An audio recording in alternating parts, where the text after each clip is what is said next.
Good morning. আজকে হচ্ছে কি বার? মঙ্গলবার। আর আমি চলেছি সেই একই আমার কার্যক্ষেত্রে। কারণ প্রশ্ন হচ্ছে যে আজকে আবার হঠাৎ আজকে ভিডিও বানালাম। আজকে ভিডিওটা এই যে কার্যক্ষেত্রে যেতে যেতে বানানোর কারণ হচ্ছে আমি একবার একটা জিনিস সেট করে নিই। ক্যামেরাটা সম্ভবত ঘুরে যাচ্ছে, টান নেই খুব একটা, এটা টান করে নিলাম, এটাকেও টান করে দিলাম। এবার ঠিক আছে, ডিপিএসের বাস পেরিয়ে যাবে আশা করি। পেরিয়ে গেল আমার পাশ দিয়ে। এবার প্রশ্ন যেটা সেটা হচ্ছে যে আজকে ভিডিও যেটা বানাচ্ছি এই ভিডিওটা আমি একটা বিশাল রিকোয়েস্টে বানাচ্ছি। এই ভিডিওটাতে আমি মেনলি বলবো আমার ট্রাভেল এক্সপিরিয়েন্স নিয়ে, আমার কিছু ফ্যান ফলোয়ারের বা যারা আমাকে ভালোবাসে বলতে পারেন তাদের কিছু কোশ্চেনের উত্তর দেওয়ার জন্য। তাদের মধ্যে কিছু কোশ্চেন আছে যে আমি যখন রামেশ্বরম গিয়েছিলাম গাড়ি নিয়ে 2024 মেতে, 15 মেতে আমি এখান থেকে রামপুরহাট থেকে যাত্রা শুরু করেছিলাম। আমি ওখানে গিয়ে 16 তারিখে আমরা পুরীতে ছিলাম। 17 তারিখ 18 তারিখ 17 তারিখ পুরী থেকে বেরিয়েছিলাম।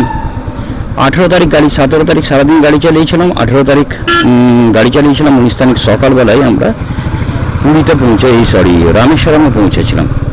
এবং পুরোটাই আমি একাই ড্রাইভ করেছিলাম এখান থেকে পুরী একটা ট্রিপ। আর মধ্যে আমি কিন্তু কোথাও হোটেল বা কিছু নিইনি, থাকার ব্যবস্থা কোথাও কিন্তু আমার হোটেল বা কিছু ছিল না, পুরোটাই ছিল কিন্তু সেলফ ড্রাইভ। এবার অনেকের ডাউট আছে যে আমি যদি যাই, মানে যারা জানতে চেয়েছে আমার কাছে তাদের ডিমান্ড হচ্ছে যে তারা যদি যায় তারা কিভাবে প্ল্যানিং করে যাবে যাতে তাদের কোনো সমস্যা না হয়। তা আমি সবার প্রথম বলবো যে সমস্তটাই প্ল্যানিংটা ডিপেন্ড করছে আপনার স্ট্যামিনারের উপরে। আপনি যদি টানা গাড়ি চালাবার ক্ষমতা রাখেন 8-10 ঘন্টা টানা চালানো যায় না, টি ব্রেক, খাবার ব্রেক এগুলো বাদ দিয়ে বলছি আমি, যে না ঘুমিয়ে আপনি 10-12 ঘন্টা যদি গাড়ি চালাতে পারেন তাহলে আপনি রামেশ্বরম যাওয়ার জন্য একা ড্রাইভ করার জন্য রিস্ক নিতে পারেন। কারণ 12 ঘন্টা আমি বলছি না যে 12 ঘন্টায় আপনাকে গাড়ি চালাতে হবে, কিন্তু ব্যাপারটা হচ্ছে যে কিছু ক্ষেত্রে ওই টানা গাড়ি না চালালে আপনি টাইমে পৌঁছতে পারবেন না, অনেক দেরি হয়ে যাবে। তা প্রথম আমি আপনাদেরকে সাজেশন দেবো, রামপুরহাট থেকে যদি আপনি যান তাহলে রামপুরহাট থেকে প্রথমেই আপনি চলে যান ডাইরেক্ট পুরী বা ভুবনেশ্বর। যদি আপনার মনে হয়ে থাকে যে পুরী আপনার ভালো লাগে না, খুব রেয়ার মানুষ আছে, তাও যদি মনে হয়ে থাকে যে আপনার ভালো লাগে না তাহলে আপনি প্রথমেই চলে যান পুরী বা ভুবনেশ্বর, সেখানে হোটেল নিয়ে থাকুন। কারণ ওখানে থেকে পুরী যেতে আপনার 14 ঘন্টা সময় লাগবে, 14 আওয়ার্স রামপুরহাট থেকে। আমরা যেটা করেছিলাম, আমরা পুরীতে গিয়েছিলাম, পুরীতে গিয়ে এক রাত্রি থাকুন, একটু এনজয় করুন, তারপরে ওখান থেকে পরের দিন সকালবেলা আবার জার্নি শুরু করুন। মানে ধরুন রামপুরহাটে যদি 3টের সময় বেরোন আপনি, বিকেল 3টে, আমি যেটা করেছিলাম আমি বিকেল 3টের সময় বেরিয়েছিলাম। আমি ভোরবেলায় বেরোই না, ভোরবেলায় বেরোলে অনেক সমস্যা হয়। সমস্যা বলতে রাস্তাঘাটে না, আমাদেরই সমস্যা, স্নান হয় না, খাওয়া হয় না, ঘুম হয় না ঠিকঠাক। দুপুর 3টের সময় বেরোলাম রামপুরহাট থেকে। রামপুরহাট থেকে দুপুর 3টায় বেরোলে আমরা পুরী গিয়ে পৌঁছালাম পরের দিন সকাল 5টার সময়। পরের দিন সকালবেলায় 5টার সময় গিয়ে আমরা মোটামুটি ওই 2 ঘন্টা মতো পুরী সি বিচে এনজয় করি, যে সূর্য ওঠাটা দেখার জন্য। তার করতেই সকাল 8টা বেজে যায় এবং আমাদের হোটেলের চেক ইনের টাইম হয়ে যায়। আমরা হোটেলে চেক ইন করে যাই। হোটেলে চেক ইন করার পরে আমাদের জগন্নাথ দেবের কাছে স্নান টান করে জগন্নাথ দেবের কাছে যাই, সমুদ্র বিচে বসি। সেই দিনটা পুরীতে থাকলাম। পরের দিন সকালবেলা টিফিন করে ব্রেকফাস্ট করে আমরা বেরিয়েছিলাম। যেদিনটা আমরা আর পুরী থেকে বেরিয়েছিলাম সেদিনটা ছিল শুক্রবার।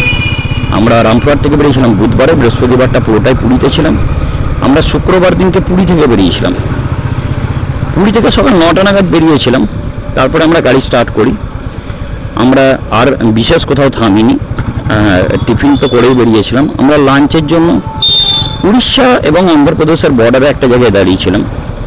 সেখান থেকে আপনার মোটামুটি বিজয়ওয়াড়া অনেকটা দূর ছিল।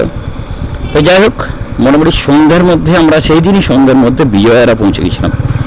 এবার আমি বলি এই পুরী আর রামেশ্বরমের মধ্যে এই বিজয়ওয়াড়া একটা আছে, একটা নেল্লোর আছে, আর একটা অঙ্গল আছে।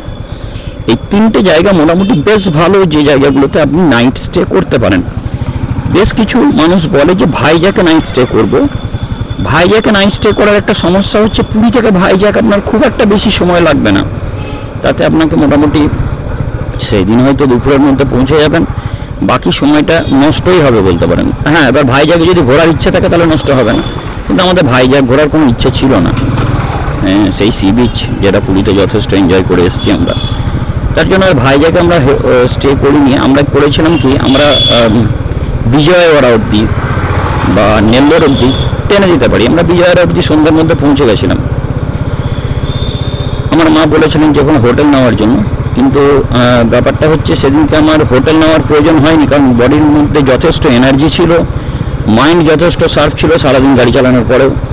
হ্যাঁ, আপনাদের সেটা নাও হতে পারে, তার জন্য আমি আপনাকে সাজেস্ট করবো নেল্লোরে অথবা বিজয়ওয়াড়াতে অথবা অঙ্গলে গিয়ে আপনি নাইট স্টে করে যান একটা হোটেল নিয়ে। ওখানে যথেষ্ট হোটেল আছে, আপনি বুক করে নেন মেক মাই ট্রিপ থেকে বা কিছু থেকে। পরের দিন সকালে সেখান থেকে গাড়ি চালান। আমি রাত্রিটা ওখানে কোথাও স্টে করিনি, আমি একটা হোটেলে রেস্টুরেন্টে রাত্রি 9টা-10টার সময় খেয়েছিলাম। অত্যন্ত ভালো রেস্টুরেন্ট, বিশাল বড় হোটেলে, সেখানে স্টেও ছিল। তারা আমাকে বললো যে মিনিমাম 12 ঘন্টা যদি রুম নেন তবেই রুম পাওয়া যাবে, ঘন্টা হিসেবে রুম পাওয়া যাবে না। আর আমার রেস্টের দরকার ছিল 2 থেকে 3 ঘন্টা রেস্টের দরকার ছিল। তা আমি দেখলাম 2-3 ঘন্টা রেস্টের জন্য আমি 12 ঘন্টার ভাড়া কেন দেবো। আমি 2-3 ঘন্টা রেস্টটা ওই রেস্টুরেন্টের সামনে গাড়িটাকে লাগিয়ে করে নিয়েছিলাম, এবং পিছন সিটটা পুরোটাই আমার মায়ের বিছানা। এবার ওই বিছানাটাতে মানে মা বিছানা বানিয়ে নিয়েছেন, ওটাতে মা রেস্ট নিচ্ছেন, এবং আমি সামনে সিটটাতে সিটটাকে ইনক্লাইন করে রেস্ট নিচ্ছিলাম। তারপরে 2-3 ঘন্টা পরে রাত্রি 12টা-1টা নাগাদ আমি আবার গাড়ি স্টার্ট করে দিই। আমি গাড়ি স্টার্ট করে আবার গাড়ি চলতে শুরু করি। আমি মোটামুটি কিছুক্ষণের সেই দিনকে, যেদিনকে 1 মিনিট আমি একবার ক্যামেরাটা দেখি, ঘুরে গেছে মনে হয়, উঠে যাচ্ছে আস্তে আস্তে ক্যামেরাটা। আর এই ট্রাক্টরগুলো এত ডিস্টার্ব সকাল থেকে এই রাস্তার উপরে, আমি জানি না কেন। এটা ক্যামেরাটা আমার ফেসটা আসছিল কিনা আমি জানি না, যদি না এসেছে কিছু মনে করেন না। যাই হোক, আমি আবার সেট করে দিয়েছি। তো আমি যেটা বলছিলাম, এবার পরের দিন সকালবেলা আপনি আবার স্টার্ট করুন জার্নি থেকে, বিজয়ওয়াড়া থেকে অথবা নেল্লোর থেকে। জার্নি স্টার্ট করার পরে আপনি চেন্নাই মোটামুটি 12 ঘন্টা-13 ঘন্টার মধ্যে পৌঁছে যাবেন। আমরা পরের দিনকে মোটামুটি দুপুর 3টের মধ্যে, দুপুর 3টেও লাগেনি, তারও আগে আমরা দুপুর 2-2:30টার মধ্যে আমরা পৌঁছে গিয়েছিলাম চেন্নাইয়ে। আমরা চেন্নাই পার হওয়ার পরে ভুল বললাম আমি, চেন্নাইটা আমরা সকালের দিকে পেরিয়ে গেছিলাম। মানে যেহেতু আমি সারা রাত্রি গাড়ি চালিয়েছিলাম, তাই আমি সকালের দিকেই চেন্নাই পেরিয়ে গেছিলাম। চেন্নাই পেরিয়ে যাওয়ার পরে আমার আর বিশেষ কোনো প্রবলেম হয়নি। তারপরে আমরা চেন্নাই ক্রস করেছি, তখন কটা হবে, তখন 12টা, 12:30 এরকম একটা টাইম। আমরা চেন্নাই ক্রস করে গিয়ে লাঞ্চ করেছি কিছু দূরে গিয়ে। তারপরে সেই দিনটা পুরোটাই গাড়ি চালিয়েছি চেন্নাই থেকে বেরোনোর পরে। ভাবো না, তাহলে আমি শুক্রবারটা পুরো গাড়ি চালালাম। শুক্রবার রাত্রি কিন্তু গাড়ি চালিয়েছি আমি। শনিবারটা আমি পুরো চেন্নাই ক্রস করেছি 12টার সময় করে শনিবার দিন আমি লাঞ্চ করেছি চেন্নাইয়ের পরে গিয়ে লাঞ্চ করার পরে চেন্নাইয়ের পুরোটা গাড়ি চালিয়েছি চেন্নাইয়ের পরেও। তারপরে আমরা পন্ডিচেরি হয়ে বেরিয়ে গিয়েছি। আমরা বিকেলের দিকে পন্ডিচেরি পার হয়েছি। পন্ডিচেরি পার হয়ে রাত্রির দিকে অনেক জায়গায়, যে জায়গাগুলো পরপর আছে, আমরা গুগল ম্যাপে দেখতে পাবেন, সেই জায়গাগুলো সমস্ত পার হয়ে গেলাম। এবং সেই রাত্রি, শনিবার রাত্রিবেলা যা গুগল ম্যাপ দেখাচ্ছিল তাতে আমার আর 250 থেকে 300 কিলোমিটার, মানে রামপুরহাট থেকে কলকাতা যতটা, এতটুকু রাস্তায় আর বাকি ছিল। তাই আমি ভাবলাম যে আর সেই রাত্রিটাও আর হোটেলের কোনো প্রয়োজন নেই, আমি একদম রামেশ্বরমে গিয়েই আমার হোটেল নিলে ভালো হয়। কারণ হোটেল বুকিং, চেক আউট, এটাতে একটা বড় টাইম নষ্ট হয়। টাকা পয়সাটা ব্যাপার নয়, মেন হচ্ছে টাইমটা খুব এক্সপেন্সিভ, এটা মনে রাখবেন। এবার বাইরে বেরোলে টাইমটা খুবই দামি, তো সেক্ষেত্রে আমাদের ছুটিটাও খুব অল্প থাকে, তার জন্য আমরা টাইমটাকে সেভ করার চেষ্টা করি। তো শনিবার রাত্রিটাও আমি দেখলাম যে হোটেল না করে আমি বেশ 3-4 ঘন্টার মতো একটা জায়গায় হল্ট করে পন্ডিচেরির পরে গাড়ি লাগিয়ে আমি সেখানটায় রেস্ট নিলাম। এবং আমার মা তো মোটামুটি পিছনে বসেন এবং উনি রেস্ট নেন, কোনো অসুবিধা হয় না। যে আমি রেস্ট নিলাম অনেকক্ষণ। রেস্ট নেওয়ার পরে আমি আবার মোটামুটি রাত্রি 10টা 12টা 11টার দিকে গাড়ি ছেড়ে দিই ওই পন্ডিচেরির পর থেকে। আমি জাস্ট পরের দিন ওই 2-2:30টার সময় নাগাদ আমি মোটামুটি পাম্বান ব্রিজের আগে পৌঁছে যাই।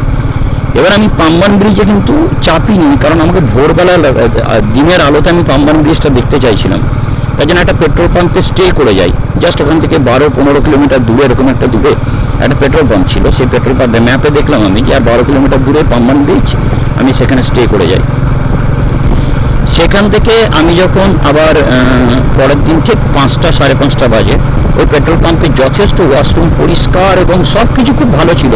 আমরা সেখানে ব্রাশ করে, সেখানে সকালের প্রাতঃকৃত্য করে, সব কিছু করে কমপ্লিট করে আমরা ওখান থেকে বেরিয়ে আসি। এবং 5:30 5:30 নাগাদ যখন ভোরের আলো ফুটতেও শুরু করেছে। এবং তারপরে আমরা যখন রামপুরহাটে রামেশ্বরমে ঢুকি, পাম্বান ব্রিজে যখন ঢুকছি, তখন দিনের আলো ফুটে গেছে। আমরা তখন ঠিক রামেশ্বরমে ঢুকে যাই। তখন টাইম হচ্ছে ওই ভোর 6টা 6:30, মানে 6টা 15-20 এরকম টাইমে আমরা রামেশ্বরমে পাম্বান ব্রিজ ক্রস করি। পাম্বান ব্রিজ ক্রস করার পরে ডাইরেক্ট ওই রাস্তাটা ধরেই যদি আপনি চলে যান, তাহলে ওয়েস্ট গেট, যেটা রাম মন্দিরের যেটা ওয়েস্ট গেট আছে, সেই ওয়েস্ট গেট মানে পশ্চিম গেটের ওখানে উঠবেন আপনি। গিয়ে তার কিছুটা আগে একটা হোটেল অক্ষয়া বলে একটা হোটেল আছে, 3 স্টার হোটেল অবশ্যই, খুব সুন্দর ব্যবস্থাপনা। সেই হোটেলে ভাড়া খুবই কম, 2000 টাকা পার নাইট। তা আপনি সেই হোটেলে আমরা গিয়ে স্টে করি। আমরা সঙ্গে সঙ্গে হোটেল পেয়ে যাই, কোনো অসুবিধা হয়নি হোটেল পেতে। এবং সেখানে তারপরে গিয়ে কিছুটা রেস্ট নিয়ে আমরা শিব মন্দির যাই। রেস্ট আমরা বিশেষ কিছু নিইনি, আমরা ডাইরেক্ট শিব মন্দিরে স্নান করে শিব মন্দির চলে যাই। এবার সেখানে গিয়ে রামেশ্বরমে এবার যা ঘোরার দেখা সেই দিনটা ঘুরেছি। যাক, এটা হচ্ছে রামপুরহাট থেকে রামেশ্বরম যাওয়ার জন্য আপনার রুট প্ল্যান বলতে পারেন। এই ওয়েতে আপনি চাইলে প্ল্যান করতে পারেন, তাতে শরীরও ঠিক থাকবে। তবে মধ্যে আমি যেগুলোতে রেস্ট নিইনি সেগুলোতে আপনি চাইলে রেস্ট নিতে পারেন, তাতে প্রবলেমটা শরীরের নাও হতে পারে, যেটা হয়তো আমি পেরেছি, অনেকে পারবে না। তার জন্য আমি সাজেশন দেবো যে নেল্লোর বা বিজয়ওয়াড়া এই জায়গাগুলোতে একবার মধ্যে স্টে করে নিলে সব থেকে বেটার হয়। Thank you. আবার ভিডিও বানাতে থাকবো, দেখতে থাকুন।